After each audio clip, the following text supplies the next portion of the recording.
بالاسم وهي تسعة أصناف. الأول أن يكون الرفع بالضمة والنصب بالفتحة والجر بالكسرة، ويختص بالاسم المفرد المنصرف الصحيح، وهو عند النحاة ما لا يكون آخره حرف العلة كزيد، وبالجاری مجرى الصحيح وهو ما يكون آخره واو أو ياء ما قبلها ساكن كدلو وزبي، وبالجمع المكسر المنصرف كرجال تقول جاءني زيد ودلو وزبي ورجال ورأيت زيدا ودلوا وزبيا ورجالا ومررت بزيد ودلو وزبي ورجال. ہاں بھائی عزیزان گرامی، ہم پڑھ رہے ہیں باب اول، یا یوں کہہ دیں کہ القسم الاول، کہ قسم اول میں اسم کی بحث ہے، اور اسم کی پھر دو قسمیں ہیں، معرب اور مبنی. تو الباب الاول، اس باب اول میں ہم معرب کو پڑھ رہے ہیں، اور باب دوم میں انشاءاللہ مبنی پڑھیں گے. تو یہ جو باب اول ہے یہ اس میں معرب کے بارے. تو جو اس میں معرب ہے اس کا دوسرا نام کیا تھا؟ اس میں متمکن. توجہ، اس میں متمکن. تو اس میں متمکن کی کتنی قسمیں ہیں؟ اس میں متمکن کی اعراب کے لحاظ سے 16 قسمیں ہیں. اس میں متمکن کی اعراب کے لحاظ سے 16 قسمیں ہیں. تو اس میں متمکن کے اعراب کتنے ہیں؟ 3: رفع، نصب، جر. اب وہ جو اس میں متمکن کی 16 قسمیں ہیں ان کے لیے جو اعراب ہیں وہ کتنی قسموں کے ہیں؟ 9 قسموں کے اعراب. 9 اعراب کتنے ہیں؟ 9. اس میں یہ گڑبڑ نہ ہو معاملہ. اس میں متمکن کے اعراب کتنے ہیں؟ 3: رفع، نصب، جر. اور اس میں متمکن کے لیے اعراب کی اصناف اور اقسام کتنی ہیں؟ 9. اس میں متمکن کی خود اس میں متمکن کی اعراب کے لحاظ سے اس میں متمکن کی قسمیں کتنی ہیں؟ 16. توجہ بھائی. تو وہ جو 9 اصناف اور اقسام ہیں اعراب کی جو اس میں متمکن کے ساتھ خاص ہیں، ان 9 اقسام میں سے قسم اول رفعی حالت ضمہ کے ساتھ، نصبی حالت فتح کے ساتھ، جری حالت کسرہ کے ساتھ، یہ اعراب کی قسم اول ہے. تو یہ اعراب کی قسم اول، یہ اعراب اس میں متمکن کی کتنی قسموں کے لیے یہ اعراب ہے؟ 3 قسموں کے لیے. اس میں متمکن کی 16 قسموں میں سے 3 قسموں کا یہ اعراب ہے. مفرد منصرف صحیح، مفرد منصرف جاری مجرى صحیح، اور جمع مکسر، جمع تکسیر. تو اس میں متمکن کی ان 3 قسموں کا ایک جیسا اعراب ہے. کون سا؟ کہ رفعی حالت ضمہ کے ساتھ، نصبی حالت فتح کے ساتھ، جری حالت کسرہ کے ساتھ. مثلا اس میں متمکن کی جو پہلی قسم ہے مفرد منصرف صحیح، اس کی رفعی حالت ضمہ کے ساتھ، مثلا جاء زیدن. جری حالت کسرہ کے ساتھ، مثلا مررت بزیدن. اور نسبی حالت فتح کے ساتھ مثلا رأیت زیدان، سمجھ گئے؟ ہاں، اس طرح سمجھ کر اس کو یاد کرنا ہے۔ صرف وہ ابتدا سے مثال کو شروع کیا آخر تک لے گیا، وہ رٹا کافی نہیں ہے، سمجھنا ہے۔ اور اس میں متمکن کی دوسری قسم مفرد منصرف جاری مجرا صحیح۔ پہلی قسم کیا تھی؟ مفرد، سنو، پہلی قسم کیا تھی؟ مفرد یعنی تثنیہ جامع نہ ہو، منصرف ہو یعنی غیر منصرف نہ ہو، صحیح ہو یعنی معطل نہ ہو۔ معطل کسے کہتے ہیں؟ معطل کی دو قسمیں ہیں، ایک معطل صرفی ہوتا ہے، ایک معطل نحوی ہوتا ہے۔ صرفیوں کے نزدیک معطل اس کلمہ کو کہتے ہیں کہ جس میں حرف علت ہو، خواہ فا کی جگہ حرف علت ہو، خواہ عین کی جگہ ہو یا لام میں، صرفیوں کے نزدیک وہ معطل ہے۔ مگر نحویوں کے نزدیک معطل صرف اس کو کہتے ہیں کہ جس کے لام کلمہ میں حرف علت ہو، وہ معطل ہے۔ عین میں حرف علت ہو تو وہ معطل نہیں ہوگا، فا میں حرف علت ہو تو نحویوں کے نزدیک وہ معطل نہیں ہوگا۔ تو معطل نحوی اور معطل صرفی ان میں فرق ہے۔ معطل صرفی عام ہے، معطل نحوی خاص ہے۔ معطل نحوی خاص ہے کہ لام کلمہ میں صرف حرف علت ہو تو وہ معطل نحوی ہے، لیکن معطل صرفی عام ہے، خواہ لام میں ہو، عین میں ہو، فا میں حرف علت ہو، وہ معطل صرفی ہے۔ تو پہلا اعراب کی پہلی قسم کیا ہے؟ رفعی حالت ضمہ کے ساتھ، نصبی حالت فتح کے ساتھ، جری حالت کسرہ کے ساتھ، یہ اعراب خاص ہے۔ اس میں متمکن کی 16 قسموں میں سے 3 کے ساتھ۔ کون کون سی 3؟ مفرد، منصرف، صحیح۔ نمبر 2، مفرد یعنی تثنیہ جامع نہ ہو، منصرف ہو یعنی غیر منصرف نہ ہو، جاری مجرا صحیح یعنی صحیح نہیں بلکہ صحیح کا قائم مقام ہو۔ اچھا، جاری مجرا صحیح کیا ہوتا ہے؟ صحیح کا قائم مقام کس کو کہتے ہیں؟ فرماتے ہیں کہ جس کے آخر میں واو یا ہو لیکن اس کا ماقابل ساکن ہو تو وہ صحیح نہیں، جاری مجرا صحیح ہے۔ مثلا دلون آخر میں واو ہے اور اس کا ماقابل حرف لام ساکن ہے، یا زبیون آخر میں یا ہے اور اس کا ماقابل حرف با ساکن ہے، زبیون۔ تو یا مثلا ہاذا دلون رفعی حالت کی مثال۔ اب اس کی جری حالت کی مثال آپ دیں، مررت بدلون آپ نے کہہ دیا، ٹھیک ہے۔ نسبی حالت کی مثال دیں، رأیت دلون۔ اسی طرح زبیون، اس کی نسبی حالت کی مثال دیں، بولو رأیت زبیان۔ جری حالت کی مثال مررت بزبین، اور رفعی حالت کی مثال جاء زبیون یا ہاذا زبیون، مبتدا خبر بنائیں یا فعل فاعل بنائیں، بال رفعی حالت۔ اور اس میں متمکن کی تیسری قسم جمع تکسیر، کہ جامع ہو، اور جامع کی 2 قسمیں ہیں، تصحیح اور تکسیر، جمع سالم اور جمع مکسر۔ تو فرما رہے ہیں کہ جمع تکسیر، جمع تصحیح کا یہ اعراب نہیں، اس کا آگے آئے گا۔ جمع مکسر، مثلا رجل کی جمع رجالون،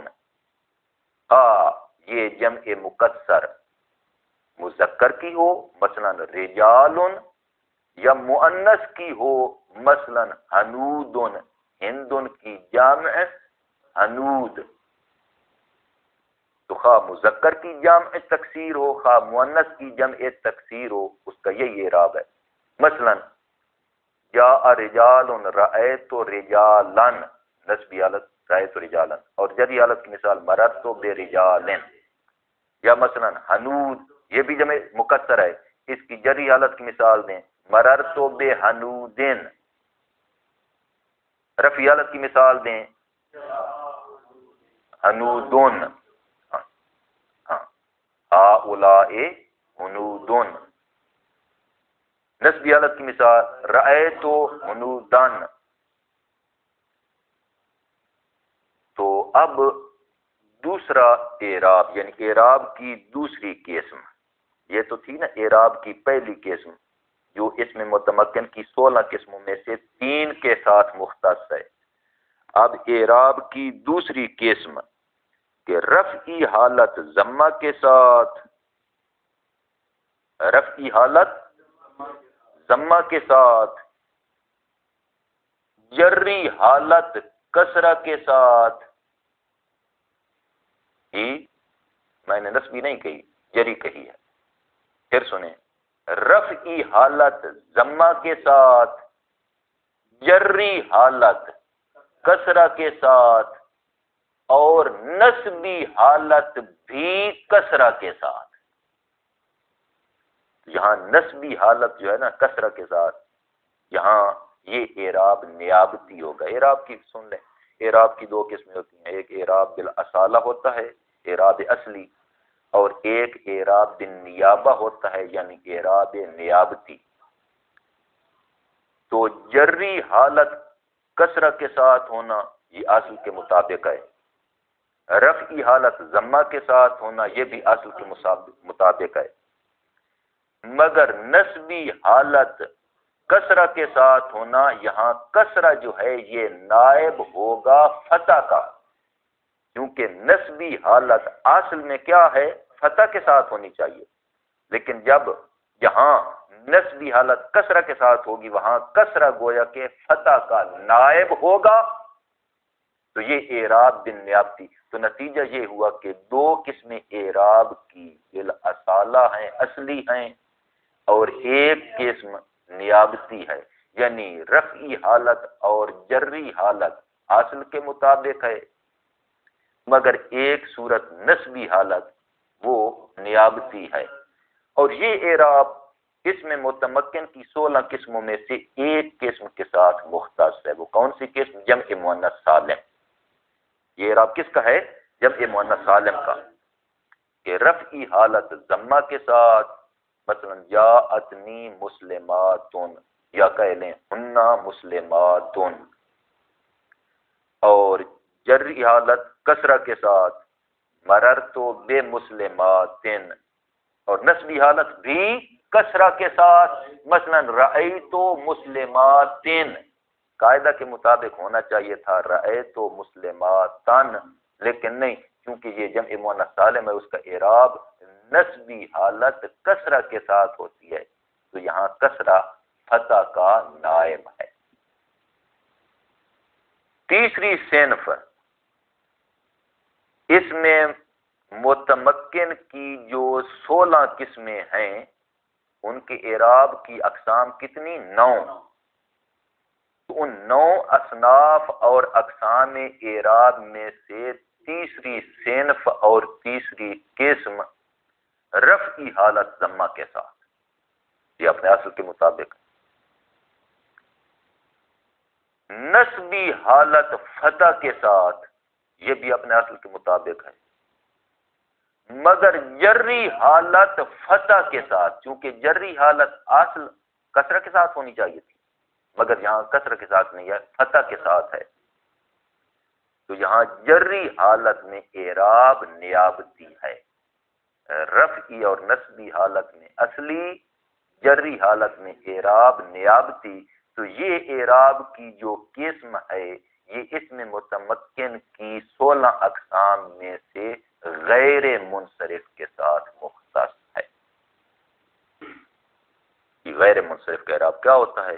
رفعی حالت ضمہ کے ساتھ، مثلا یا احمد، کالا احمد، ھذا احمد، رفعی حالت ضمہ کے ساتھ، نسبی حالت فتح کے ساتھ رأیت احمدا، تو ان دونوں حالتوں میں اعراب بالاصالہ ہے، اصلی ہے، قاعدہ کے مطابق ہے، مگر جری حالت قاعدہ کے مطابق کسرہ کے ساتھ ہونا چاہیے تھی، مررت بے احمدے، بے احمدے اس طرح ہونا چاہیے تھا، لیکن نہیں، کیونکہ یہ غیر منصرف ہے، غیر منصرف پر کسرہ داخل نہیں ہو سکتا، لذا کسرہ کی بجائے فتح دیں تو یوں کہیں گے مررت بے احمدا، تو جری حالت فتح کے ساتھ یہ اعراب بالنیابہ ہے۔ غیر منصرف کا اعراب کیا ہے؟ رفعی حالت ضمہ کے ساتھ، نصبی حالت فتح کے ساتھ، اور جری حالت بھی فتح کے ساتھ۔ جری حالت کی مثال دیں، مررت بے احمدا، رفعی حالت کی مثال دیں، جاء احمدو، نصبی حالت کی مثال دیں، رأیت احمدا۔ یہاں تک 3 اصناف ہو گئیں اعراب کی، جو اس میں متمکن کے لیے اعراب ہیں، ان میں سے 3 قسمیں ہو گئیں۔ اب سنیں چوتھی قسم۔ اعراب کی چوتھی قسم ہے کہ رفعی حالت واو کے ساتھ، نصبی حالت الف کے ساتھ، جری حالت یا کے ساتھ۔ تو اب اس سے پہلے تھوڑی سی وضاحت سن لیں کہ بھئی اعراب کی ایک لحاظ سے 2 قسمیں ہوتی ہیں، اعراب بالحرکت، جیسا کہ آپ پہلے 3 قسموں میں پڑھ چکے، وہاں اعراب بالحرکت ہے، ضمہ، فتح، کسرہ، یہ کیا ہیں؟ حرکات ہیں، حرکتیں ہیں۔ اور ایک ہوتا ہے اعراب بالحرف، مثلا واو، الف، یا، یہ حرکات نہیں ہیں، یہ حروف ہیں۔ تو اعراب بالحرکت اصل ہوتا ہے اور اعراب بالحرف نائب ہوتا ہے۔ واو ضمہ کا نائب ہے،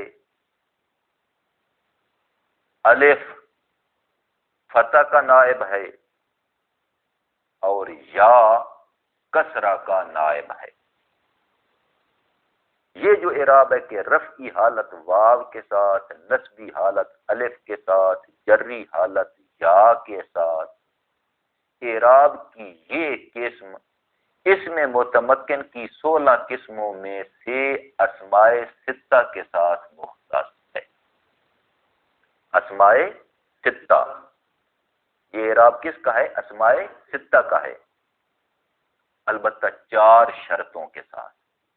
یہ اعراب 4 شرطوں کے ساتھ اسماء ستہ کے ساتھ مختص ہے، یعنی اگر 4 شرطیں موجود ہوں تو پھر اسماء ستہ کا اعراب یہی ہوگا۔ اگر ان 4 شرطوں میں سے کوئی شرط مفقود ہو جائے تو پھر اسماء ستہ کا یہ اعراب نہیں رہے گا، کوئی اور بن جائے گا۔ وہ 4 شرطیں کون کون سی؟ بھائی اسماء ستہ ہیں کون سے؟ ابن، اخن، ہمن، ہنن، فمن اور زو، جس کو زو مالن کہا جاتا ہے، زو مالن۔ یہ 6 جو اسم ہیں ان کو اسماء ستہ کہا جاتا ہے۔ ان اسماء ستہ کا اعراب کیا ہے؟ رفعی حالت واو کے ساتھ، نصبی حالت الف کے ساتھ، جری حالت یا کے ساتھ، یہ اسماء ستہ کا اعراب ہے جب 4 شرطیں پائی جائیں۔ اسماء ستہ میں جب 4 شرطیں موجود ہوں، پہلی شرط یہ ہے کہ وہ اسماء ستہ مکبرہ ہوں، یعنی مصغر نہ ہوں، مصغر نہ ہوں، تب رفعی حالت واو کے ساتھ، نصبی الف کے ساتھ اور جری حالت یا کے ساتھ۔ اگر وہ مصغر ہوں، اخن سے اخی مصغر ہے، اخن سے اخیون، اگر مصغر ہو تو پھر ان کا یہ اعراب نہیں ہوگا، بلکہ ھذا اخیو کا، رأیت اخیہ کا، مررت بے اخیہ کا حرکات ظاہریہ کے ساتھ معرب ہوگی۔ اعراب بالحروف نہیں ہوگا، بلکہ اعراب بالحرکت ہوگا، اور حرکت بھی آخر میں ظاہر ہوگی، حرکت مقدر نہیں ہوگی. یا اب مصغر. دوسری شرط یہ ہے کہ مفردہ ہوں. اس کا مطلب یہ ہے کہ تثنیہ یا جامع نہ ہوں. اگر تثنیہ ہوں، اخ سے اخوان، تو پھر اس اعراب کے ساتھ معرب نہیں ہوں گے، بلکہ تثنیہ والا اعراب جو بعد میں آنے والا ہے اس اعراب کے ساتھ معرب ہوں گے. اسی طرح جامع نہ ہوں، اگر جامع ہوں تو یا جمع تکسیر ہوگی یا جمع سالم ہوگی. اگر جمع تکسیر ہو تو اس جمع تکسیر والے اعراب کے ساتھ معرب ہوں گے کہ رفعی حالت ضمہ کے ساتھ، نصبی حالت فتح کے ساتھ، جری حالت کسرہ کے ساتھ، جو پہلا اعراب دیکھو. اور اگر جمع سالم ہو تو اس کا اعراب جو بعد میں آنے والا ہے پھر اس اعراب کے ساتھ معرب ہوں گے. اسماء ستہ کی اس اعراب کے ساتھ معرب ہونے کی کتنی شرطیں ہیں؟ 4. کس اعراب کے ساتھ معرب ہونے کی؟ کہ رفعی حالت واو کے ساتھ، نصبی حالت الف کے ساتھ، جری حالت یا کے ساتھ. اس اعراب کے ساتھ معرب ہونے کی کتنی شرطیں ہیں؟ 4 شرطیں. پہلی شرط یہ کہ وہ مکبر ہوں یعنی مصغر نہ ہوں. اگر مصغر ہوں تو حرکات ظاہریہ کے ساتھ معرب ہوں گے. دوسری شرط یہ کہ وہ مفرد ہوں، تثنیہ یا جامع نہ ہوں. اگر تثنیہ یا جامع ہوں تو اس اعراب کے ساتھ معرب نہیں ہوں گے، بلکہ تثنیہ یا جامع والے اعراب کے ساتھ معرب ہوں گے. اور تیسری شرط یہ ہے کہ مضاف ہوں. مضاف ہوں تب ان کی رفعی حالت واو، نصبی حالت الف اور جری حالت یا کے ساتھ ہوگی. اگر مضاف نہ ہوں تو پھر حرکات ظاہریہ کے ساتھ معرب ہوں گے. مثلا جاءنی اخن، رأیت اخن، مررت باخن. اخ مضاف نہیں ہے ماں باپ کی طرف، تو حرکات ظاہریہ کے ساتھ. جس طرح کے مکبر ہوں، مصغر ہوں تو حرکات ظاہریہ کے ساتھ معرب. اسی طرح اگر مضاف نہ ہو تب بھی حرکات ظاہریہ کے ساتھ معرب ہوں گے. اور چوتھی شرط یہ ہے کہ وہ جو اضافت ہے نا ان کی، جو انہوں نے مضاف ہونا ہے، وہ یا متکلم کے غیر کی طرف مضاف ہوں. یا متکلم کے غیر کی طرف مضاف ہوں تب ان کی رفعی حالت واو کے ساتھ، نصبی حالت الف کے ساتھ، جری حالت یا کے ساتھ ہوگی. لیکن اگر وہ یا متکلم کی طرف مضاف ہوں تو پھر ان کا یہ اعراب نہیں ہوگا. کون سا اعراب ہوگا؟ فرماتے ہیں ان کا پھر اعراب حرکات کے ذریعے ہوگا، لیکن حرکات تقدیریہ نہ ظاہریہ. حرکات تقدیریہ کے ساتھ معرب ہوں گے. مثلا اخ کو مضاف کریں یا متکلم کی طرف، کیا بنے گا؟ اخی.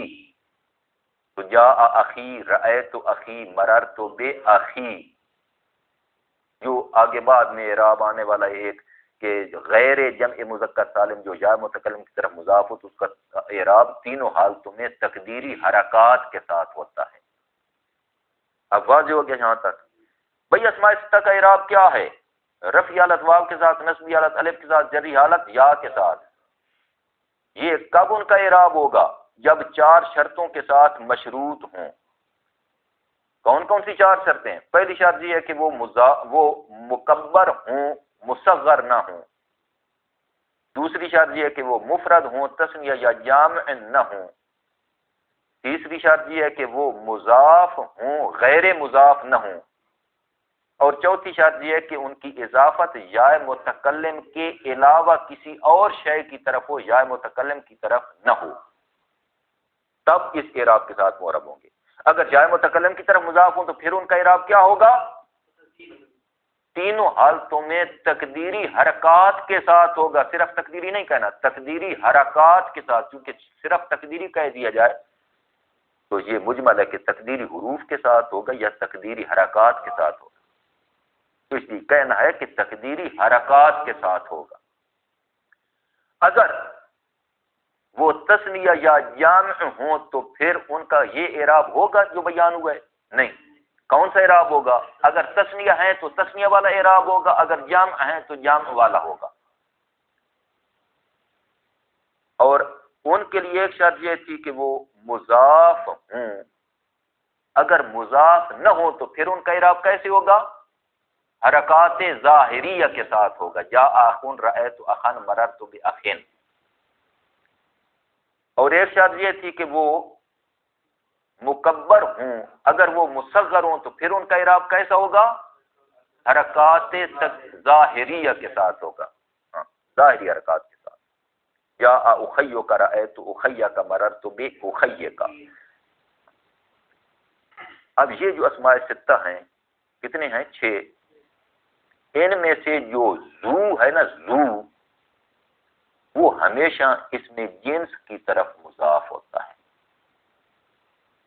وہ ہمیشہ اس میں جنس کی طرف مضاف ہوتا ہے۔ ذو مال، ذو شجر، ذو حجر، ذو کتاب، ہمیشہ اس میں جنس کی طرف مضاف ہوتا ہے، اس کے علاوہ کسی اور کی طرف مضاف نہیں ہوتا۔ ہاں اگر کہیں شاعر کے شعر میں کہیں آپ کو نظر آ جائے کہ ذو ہو کہ یہاں ضمیر کی طرف مضاف ہے تو یہ شاذ ہے، ہمیشہ اس میں جنس کی طرف مضاف ہوتا ہے۔ اور ان اسماء ستہ میں سے ایک ہے لفظ ہم، ہمن۔ ہمن کے معنی کیا ہوتے ہیں؟ کہ جو بیوی کے رشتہ دار ہوتے ہیں شوہر کی طرف سے، بیوی کے رشتہ دار ہوتے ہیں نا، دو طرفوں سے ہوتے ہیں، میکے کی طرف سے بھی ہوتے ہیں اور سسرال کی طرف سے بھی ہوتے ہیں۔ جو میکے کی طرف سے ہیں، باپ ہے، بھائی ہے، بھتیجا ہے، بھانجا ہے، لیکن جو شوہر کی طرف سے رشتہ دار ہیں وہ کون ہیں؟ شوہر کا باپ سسر، شوہر کا بھائی، شوہر کا بھانجا، شوہر کا بھتیجا۔ تو یہ جو شوہر کی طرف سے رشتہ دار اور قرابت دار ہیں ان کو ہم کہا جاتا ہے، ہمن۔ توجہ کریں، جب ان کو ہمن کہا جاتا ہے تو اس کا مطلب یہ ہے کہ پھر یہ لفظ ہم ہمیشہ مؤنث کی طرف مضاف ہوگا، مذکر کی طرف مضاف نہیں ہو سکتا۔ اور مؤنث بھی صرف ضمیر مخاطب یا ضمیر غائب، ہمو کے، ہمو ہا، ہی اس طرح ہوگا۔ ہمو یا یہ نہیں ہو سکتا، ہمو یا متکلم کی طرف اضافت نہیں ہو سکتی، یا ضمیر مخاطب کی طرف یا ضمیر غائب کی طرف مضاف ہوں۔ ان میں اور تفصیلات ہیں جو انشاءاللہ آئندہ کتابوں میں پڑھیں گے۔ اب سنیں،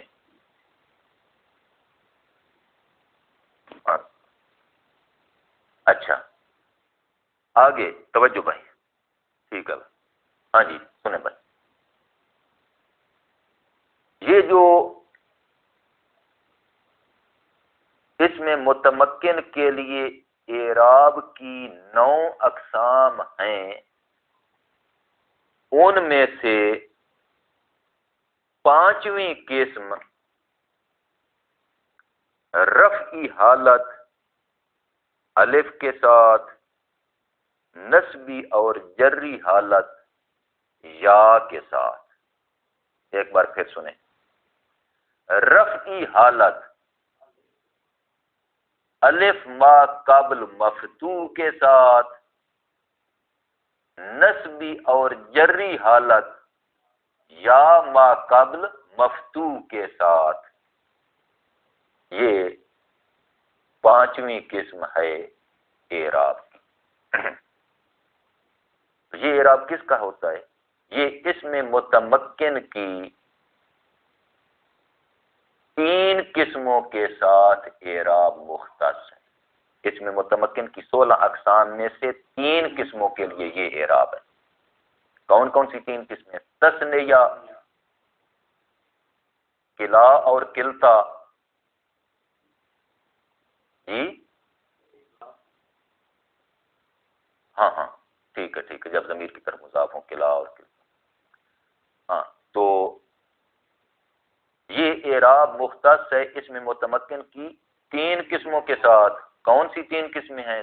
تثنیہ نمبر 2، کلا اور کلتا نمبر 3، اسنان اور اسنتان اور سینتان۔ تو یہ کتنی قسمیں بن گئی اس متمکن کی؟ تین قسمیں۔ ان تین قسموں کو 2 قسمیں بنا دیں تو زیادہ مناسب اور بہتر ہے، مختصر، یہ تثنیہ اور ملحقات تثنیہ۔ کیونکہ کلا کلتا ہو تو بھی ملحقات تثنیہ ہیں، اسنان اسنتان اور سینتان ہو تو بھی ملحقات تثنیہ ہیں۔ تو ملحقات تثنیہ مجھے بتائیں کتنے الفاظ ہیں؟ 5 لفظ ہیں۔ ملحقات تثنیہ 5 لفظ ہیں۔ کون کون سے؟ کلا، کلتا، اسنان، اسنتان اور سینتان۔ ان 5 لفظوں کو ملحقات تثنیہ کہا جاتا ہے۔ کہ تثنیہ کا جو اعراب ہے، یہ 5 لفظ اس اعراب میں تثنیہ کے ساتھ ملحق ہیں، یعنی یہ 5 لفظ بھی اسی تثنیہ والے اعراب کے ساتھ معرب ہوں گے، اگرچہ یہ تثنیہ نہیں ہے۔ تثنیہ کسے کہتے ہیں؟ بھائی تثنیہ وہ ہوتا ہے کہ جس کے آخر میں الف ما قبل مفتوح اور نون مکسورہ ہو، یا ما قبل مفتوح اور آخر میں نون مکسورہ ہو۔ رفعی حالت میں الف ما قبل مفتوح، نصبی اور جری حالت میں یا ما قبل مفتوح اور آخر میں نون مکسورہ۔ تو یہ کلا اور کلتین کے آخر میں چونکہ نون مکسورہ نہیں، لذا یہ تثنیہ نہیں۔ جی تثنیہ کسے کہتے ہیں؟ کہ جو 2 چیزوں پر دلالت کرے اس شرط کے ساتھ کہ اس کے آخر میں کچھ اضافہ کیا گیا ہو۔ یہ جو ناظمیر میں آپ نے پڑھی تھی، ہاں انشاءاللہ سمدی اور سیوطی میں تثنیہ کی جو تعریف کرتے ہیں وہ ذرا مزید مفصل ہے، وہ آگے وہاں بیان کریں گے۔ ناظمیر میں آپ نے تثنیہ کی تعریف کیا پڑھی تھی؟ کہ جو 2 پر دلالت کرے اور جبکہ اس کے آخر میں الف یا ما قبل مفتوح اور نون مکسورہ آخر میں ملحق ہو، وہ تثنیہ ہوتا ہے۔ تو کلا اور کلتا جو ہے، ان کے آخر میں چونکہ نون نہیں، اس لیے یہ تثنیہ نہیں۔ کلا اور کلتا چونکہ 2 پر دلالت کرتے ہیں، لذا تثنیہ کے ساتھ ملحق ہیں۔ اسنان، اسنتان اور سینتان، یہ جو 3 ہیں، ان کے آخر میں تو نون ہے، الف یا بھی آخر میں ہے، پھر یہ تو تثنیہ نہیں ہے، نہیں یہ تثنیہ نہیں ہے۔ کیوں؟ حالانکہ آخر میں یا نون یا الف نون ہے، پھر یہ تثنیہ کیوں نہیں؟ فرماتے ہیں اس لیے کہ ان کے آخر میں جو نون ہے وہ نون اصلی ہے، نون زائدہ نہیں ہے۔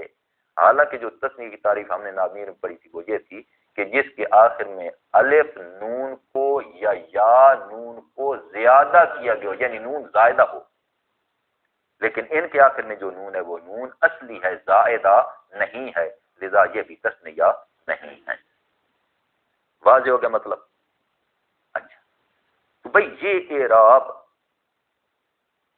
کہ رفعی حالت الف کے ساتھ، نصبی اور جری حالت یا کے ساتھ، جبکہ الف اور یا دونوں کا ماقابل مفتوح ہو، تو یہ اعراب تثنیہ اور ملحقات تثنیہ، جس کو ہم یہ کہیں گے کہ اسم متمکن کی 3 قسموں کا یہ اعراب ہے۔ البتہ ان میں سے جو کلا اور کلتا ہیں، ان کے اس اعراب کے ساتھ معرب ہونے کی شرط یہ ہے کہ وہ ضمیر کی طرف مضاف ہوں، یعنی کلاہما یا انر رجلان کلاہما، رأیت الرجلین کلیہما، مررت برجلین کلیہما۔ لیکن اگر یہ کلا اور کلتا ضمیر کی طرف مضاف نہ ہو، ضمیر ہمیشہ تسنیہ ضمیر کی طرف مضاف ہوں گی کیونکہ یہ تسنیہ پر دلالت کرتے ہیں، مفرد یا جامع کی طرف مضاف نہیں ہوتے. یہ کلا اور کلتا جو ہیں یہ تاکید معنوی کے الفاظ میں سے ہیں، ان کے ساتھ تاکید معنوی کی جاتی ہے. تو اگر کلا اور کلتا یہ ضمیر کی طرف مضاف نہ ہوں بلکہ اس میں ظاہر کی طرف مضاف ہوں تو پھر فرماتے ہیں پھر ان کا اعراب تقدیری حرکات کے ساتھ ہوگا. مثلا جاءنی کلا الرجلین، رأیت کلا الرجلین، مررت بکلا الرجلین، تینوں حالتوں میں اعراب تقدیری حرکات کے ساتھ ہوگا. تقدیری حرکات نہ حروف، تقدیری حرکات یعنی حرکت الف کے آخر میں حرکت مقدر ہوگی، الف پر حرکت نہیں آ سکتی. الف پر حرکت تقدیری ہوتی ہے، مقدر ہوتی ہے، فرضی ہوتی ہے، بظاہر نہیں ہوتی. تسنیہ اور ملحقات تسنیہ ان کا اعراب واضح ہو گیا. کلا اور کلتا کی بات بھی ذرا اس کی بھی وضاحت ہو گئی کہ ان کی رفعی کلا اور کلتا کی رفعی حالت الف کے ساتھ، نصبی حالت یا کے ساتھ اس صورت میں ہوگی کہ جب یہ ضمیر کی طرف مضاف ہو. اگر مثلا جاء الرجلین کلا، جاء الرجلان کلاہما، مررت برجلین کلیہما، رأیت الرجلین کلیہما، لیکن اگر کلا اور کلتا اس میں ظاہر کی طرف مضاف ہوں تو پھر ان کا یہ اعراب نہیں ہوگا کہ رفعی حالت الف کے ساتھ، نصبی اور جری حالت یا کے ساتھ، یہ اعراب نہیں ہوگا. بلکہ کون سا اعراب ہوگا؟ بھائی پھر ان کا اعراب بالحرکت ہوگا، اور حرکت بھی مقدر ہوگی، تقدیری ہوگی، نہ ظاہری، لفظی نہیں ہوگی، تقدیری ہوگی حرکت. واضح ہو گیا؟ اب بس اتنا کافی ہے، دیکھیں ترجمہ باہر. الدرس الثالث الفصل الثانی فی اصناف اعراب الاسم. دوسری فصل اسم کے اعراب کی اصناف کے بارے ہے. وہی تسعۃ اصناف، اور اسم کے اعراب کی اصناف 9 ہیں. وہی تسعۃ کہہ دیتے صرف تب بھی کافی تھا کہ وہ اصناف 9 ہیں. الاولو یعنی الصنف الاولو، الاولو یہ صفت ہے، اس کا موصوف محذوف ہے. اصل میں کیا ہے؟ الصنف الاولو. ان یکون الرفع بالضمۃ، رفعی حالت ضمہ کے ساتھ، والنصب بالفتحۃ نصبی حالت فتح کے ساتھ، والجر بالکسرۃ جری حالت کسرہ کے ساتھ. تو یہ اعراب بالحرکت ہے، اور اعراب بالحرکت اصل ہوتا ہے، تو یہ اعراب اصلی ہے.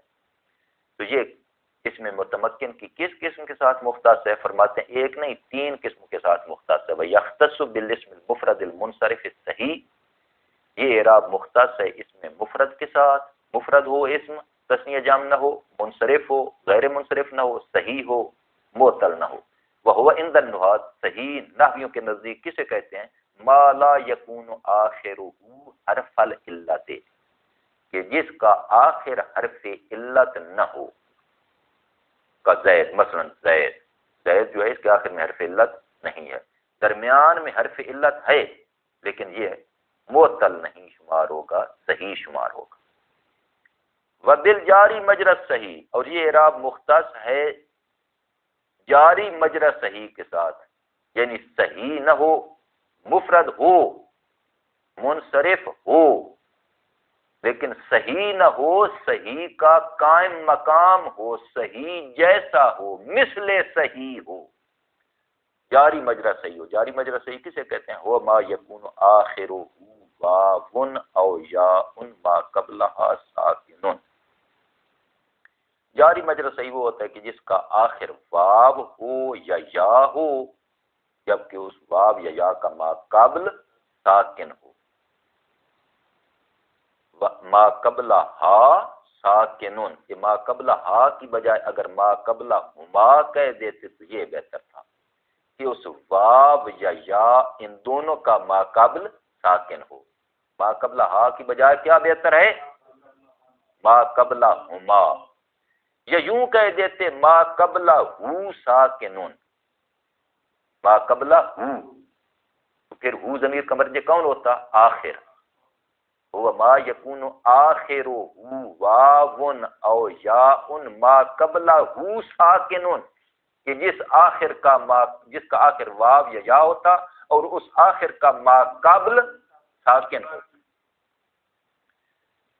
مثلا دلون اس کے آخر میں واو ہے، اس کا ما قبل ساکن. زبیون اس کا آخر یا ہے، ما قبل ساکن. وبالجمع المکسر المنصرف، اور یہ اعراب مختص ہے جامع کے ساتھ، کہ مفرد نہ ہو، تثنیہ نہ ہو، جامع ہو، اور جامع بھی المکسر، تکسیر ہو، منصرف ہو، غیر منصرف نہ ہو. اگر جامع تکسیر ہو لیکن ہو غیر منصرف تو پھر اس کا یہ اعراب نہیں ہوگا. مثلا مصابیح ہو، مصباح ان کی جمع تکسیر کیا ہے؟ مصابیح ہو، تو وہ چونکہ غیر منصرف ہے اس لیے اس کا اعراب غیر منصرف والا ہوگا، یہ نہیں ہوگا.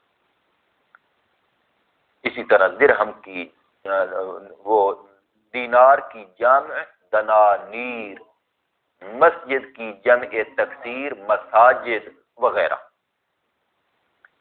اچھا مثلا رجال تقول جانی زید و دلو و زبی و رجال و رأیت زیدا و دلوا و زبیا و رجالا و مررت بزید و دلو و زبی و رجال. اب ان کی تفصیلات میں بیان نہیں کرتا، یہ ہر ایک کو الگ الگ بنا کر آپ کو یہ یاد کرنا ہوگا. ہاں صرف یہ نہیں کہ یہ عبارت ہی پڑھ دیا کریں، نہیں، بلکہ میں جب سوال کروں گا تو اس طرح پوچھوں گا کہ جو جمع مکسر ہے، جمع تکسیر، جمع مکسر منصرف، اس کی نسبی حالت کی مثال دیں. تو پھر وہاں پوری عبارت نہیں پڑھنا، صرف وہی اسی مورد کی مثال دینی ہے. مثلا آپ کہیں کہ رأیت رجالن، جب میں سوال کروں گا کہ اس میں مفرد منصرف جاری مجرى صحیح، اس کی جری حالت کی مثال دیں، تو پھر وہاں کہنا ہے مررت بزبین یا مررت بدلوین. ہاں پوری عبارت نہیں پڑھنی. دوسرا الثانی، دوسری قسم اعراب کی 9 اصناف میں سے الصنف الثانی، دوسری صنف، ان یکون الرفع بالضمۃ والنصب والجر بالکسرۃ، کہ رفعی حالت ضمہ کے ساتھ، نصبی اور جری دونوں حالتیں کسرہ کے ساتھ. وَيَخْتَصُّ بِالْجَمْعِ الْمُؤَنَّثِ السَّالِمِ، اور یہ اعراب مختص ہے جامع کے ساتھ، مفرد نہ ہو، تثنیہ نہ ہو، جامع ہو، اور جامع بھی مؤنث کی ہو، مذکر کی نہ ہو، اور وہ بھی سالم ہو، مکسر نہ ہو. مثلا مسلمات، یہ جامع ہے، مؤنث کی ہے، اور ہے بھی الف تے کے ساتھ، تو سالم ہے. تو اس کا اعراب یہ ہے کہ رفعی حالت ضمہ کے ساتھ، مثلا جاءتنی مسلماتن، نسبی حالت فتح کے ساتھ، نہ نسبی حالت بھی کسرہ کے ساتھ، رأیت مسلماتن، اور جری حالت بھی کسرہ کے ساتھ جو کہ آخر مطابق مررت بمسلماتن. تو اس کا 2 حالتوں میں اعراب اصلی ہے اور ایک حالت میں اعراب نیابتی ہے. نسبی حالت میں اعراب نیابتی ہے. الثالث، تیسری صنف یعنی الصنف الثالث، ان یکون الرفع بالضمۃ والنصب والجر بالفتحۃ، رفع کی حالت ضمہ کے ساتھ، نصبی اور جری دونوں حالتیں فتح کے ساتھ. تو یہاں جری حالت میں اعراب نیابتی ہے.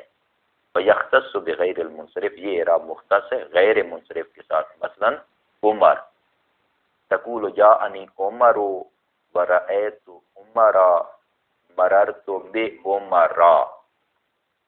الرابع، چوتھی قسم یعنی الصنف الرابع، چوتھی صنف یعنی چوتھی قسم، ان یکون الرفع بالواو والنصب بالالف والجر بالجاء، رفع حالت واو کے ساتھ. اس طرح نہیں کہنا کہ رفع واو کے ساتھ، نصب الف کے ساتھ، جر یا کے ساتھ، نہ اس طرح کہنا ہے کہ رفعی حالت واو کے ساتھ، نصبی حالت الف کے ساتھ، اور جری حالت یا کے ساتھ. وَيَخْتَصُّ بِالْأَسْمَاءِ السِّتَّةِ، اور یہ اعراب مختص ہے اسماء ستہ کے ساتھ، مکبرتن در حال کہ وہ اسماء مکبرہ ہوں. مکبرتن کیوں منصوب ہے؟ حال کی وجہ سے، یہ حال ہے. اسی طرح موحدتن در حال کہ وہ اسماء مفرد ہوں، موحد ہوں یعنی واحد ہوں، مفرد ہوں. مضافتن در حال کہ وہ اسماء مضاف ہوں. تو یہ سب منصوب ہیں کیونکہ اسماء کے حال واقع ہو رہے ہیں. الا غیر جائے المتکلم، جائے متکلم کی غیر کی طرف مضاف ہوں. وہیا اخوک، تو یہ چاروں شرطیں یہاں سے سمجھی جاتی ہیں. مکبر ہوں یعنی مصغر نہ ہوں، موحد یعنی مفرد ہوں تثنیہ جمع نہ ہوں، مضاف ہوں یعنی غیر مضاف نہ ہوں. الا غیر یا المتکلم، یا متکلم کی طرف مضاف نہ، اس کے علاوہ کسی اور کی طرف مضاف. وہیا اخوک، اور وہ اسماء ستہ کون سے ہیں؟ وہ 6 اسماء: اخو کا، ابو کا، ہمو کا. ہمو کا ویسے نہیں ہونا چاہیے، ہمو کے ہونا چاہیے. یہ چونکہ خطاب اس عورت کو، چونکہ عورت کے جو رشتہ دار ہوتے ہیں، بیوی کے جو رشتہ دار ہوتے ہیں شوہر کی طرف سے، تو ہمو کا غلط ہے، ہمو کے. ہنو کا، ہنون، اس کے بھی معانی ہیں. ہنون جو کبھی چیز ہوتی ہے اس کو کہا جاتا ہے. شرمگاہ کو بھی ہنون کہا جاتا ہے. ہنون بھی معنی فرض. تو تفصیلات آگے پڑھیں گے. فو کا، فمن کے معنی منہ. ذو مال، مال والا. تقول جانی اخوک رأیت اخاک مررت باخیک وکذا البواقی. اسی طرح باقیوں کی مثال بھی آپ بنا سکتے ہیں کہ جاء ابوک رأیت اباک مررت بابیک. جاء ہمو کے، رأیت ہمو ہما کے، مررت بہمی کے. اسی طرح جاء ذو مال رأیت ذا مال مررت بذی مال وغیرہ. الخامس، 5ویں قسم یعنی الصنف الخامس، اعراب کی جو 9 اصناف ہیں ان میں سے صنف پنجم. ان یکون الرفع بالالف والنصب والجر بالیاء المفتوح ما قبلها، کہ رفعی حالت الف کے ساتھ، نصبی اور جری حالت یا کے ساتھ، المفتوح ما قبلها کہ جس کا ما قبل مفتوح ہو. یہاں بھی ویسے المفتوح ما قبلهما ہونا چاہیے کہ الف کا ما قبل بھی مفتوح اور یا کا ما قبل بھی مفتوح. وَيَخْتَصُّ بِالْمُثَنَّى، اور یہ اعراب مختص ہے تثنیہ کے ساتھ. وَقِلَا وَقِلْتَا، اور قلع اور قلتا کے ساتھ مختص ہے. مضافین الی ضمیر، جبکہ وہ ضمیر کی طرف مضاف ہیں. وسنان وسنتان، اسنان اور اسنتان کے ساتھ مختص ہے. اور اسی طرح آپ سنتان بھی ساتھ کہہ لیں تو یہ ان کا اعراب ہے. مثلا آپ یوں کہیں جاءنی الرجلان کلاہما وسنان ورأیت الرجلین کلیہما وسنین ومررت بالرجلین کلیہما وسنین یا وسنتین یا سنتین. السادس، بس کافی اتنا. صلی اللہ علیہ محمد وآلہ